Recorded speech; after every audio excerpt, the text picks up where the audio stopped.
రాష్ట్రంగా తీర్చిదిద్దడం లక్ష్యంగా మన ముఖ్యమంత్రి వర్యులు రిలీజ్ చేసినటువంటి Swarnandhra at 2047 the official document. Ladies and gentlemen, గట్టిగా మన చప్పట్లతోటి మన అభినందనలు తెలియజేద్దాం గౌరవనీయులైన ముఖ్యమంత్రి గారు స్వర్ణాంధ్ర at 2047 విజన్ డాక్యుమెంట్ లో స్వహస్తాలతో తన సంతకాన్ని చేస్తున్నటువంటి క్షణాన్ని మనం వీక్షిస్తున్నాం.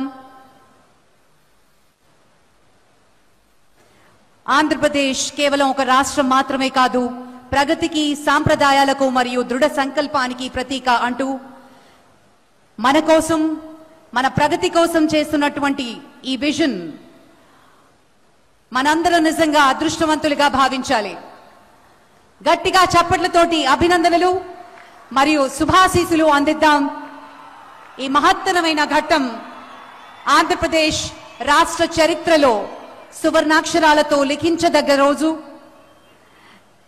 మంత్రి సెక్టర్స్ నుంచి విద్యార్థులు, రైతులు, మహిళలు, అలాగే కార్పొరేట్ ఎంప్లాయీస్ ప్రతి ఒక్కరూ పాల్గొనడం జరిగింది. వారి స్పందనని కూడా అందించారు. దగ్గర